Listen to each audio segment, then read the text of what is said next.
Assalamualaikum warahmatullahi wabarakatuh. Perkenalkan, nama saya Irtafaat, kelas 12 mesin 2. Kali ini saya akan membacakan cerpen tentang Dilarang Mencintai Bunga-Bunga. Kunto Wijoyo. Kabarnya yang tinggal di rumah tua berpagar tembok tinggi itu adalah seorang kakek yang hidup sendiri. Rumah itu terletak di samping rumahku. Pagar tembok tinggi menutup rumahnya dari pandangan luar. Hanya ada satu pintu masuk dari muka, ditutup dengan anyaman bambu yang rapat. Aku belum pernah melihat kakek itu. Setelah aku coba naik ke pagar tembok, melalui sebuah pohon kates di pekaranganku, terbentanglah sebuah pemandangan. Sebuah rumah Jawa, bersih seperti baru disapu, dan alangkah banyak bunga-bunga di taman. Hari itu aku belum berhasil melihat penghuninya. Tidak pernah seharian penuh aku di rumah. Ibuku menyuruh aku pergi sekolah pagi dan sore hari harus mengaji. Hari-hari minggu pertama habis untuk mencari saudara-saudara baru di kota ini.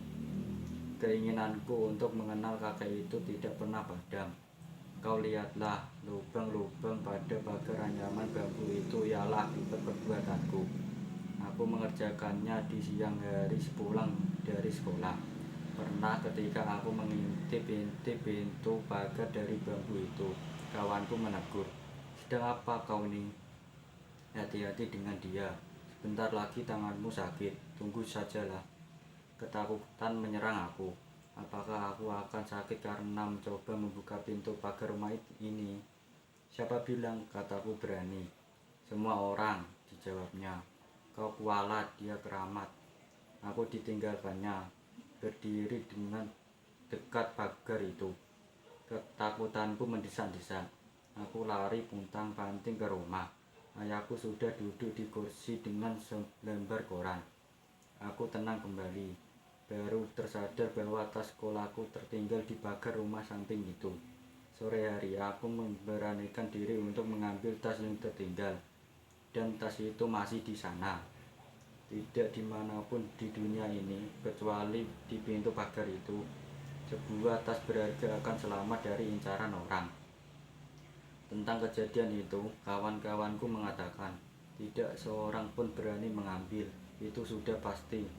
Siapakah orangnya mau membunuh diri dengan upah sebuah tas sekolah?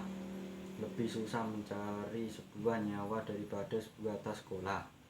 Tidak satupun toko menjual nyawa, tapi semua toko menjual tas, tentu saja. Sejak itu niatku untuk mengetahui agak reda. Menyelidiki dengan mata sendiri, berbahaya. Tinggalkanlah aku bertanya pada orang-orang lain. Keterangan orang tidak begitu jelas.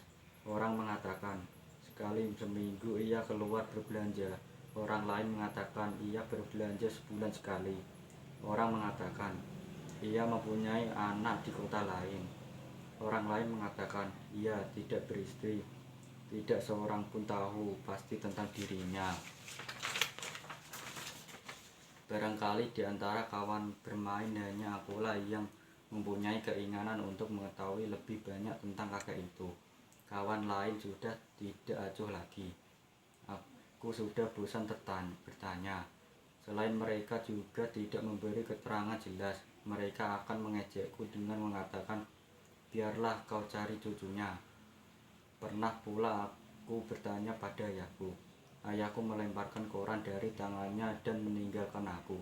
"Untuk apa?" Jawabnya. Itu adalah ucapan ayah yang sering ku dengar.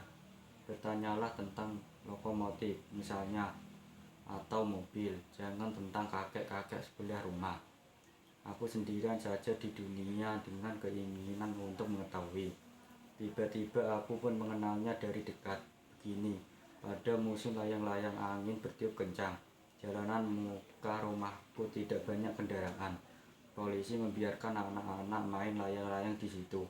Kami suka berkumpul pada sore hari. Di bagian ini, angin dengan berbes berjalan, pepohonan tidak banyak. Sore hari Jumat, aku tidak pergi mengaji. Di tanganku sebuah layang-layang buatanku yang terbagus, dengan benang gelasan. Udara merubah penerbangan layang-layangku. Dari kampung lain menyebul pula layang-layang. Layang-layangku terputus. Kawan-kawan bersorak dan lari mengejar. Itu layang-layangku yang terbagus. Aku berdiri saja mendampingi. Tiba-tiba pundakku terasa dipegang. Aku terkejut. Seorang laki-laki tua dengan rambut putih dan piyama. Ia tersenyum padanya. "Jangan sedih, cucu," katanya. Suara itu serak dan berat. Sebentar darahku tersirap. Aku teringat rumah tua sebagai tembok tinggi. Mataku melayang padanya. Di tangannya setangkai bunga berwarna ungu. Tubuhku seketika menjadi dingin. Terima kasih.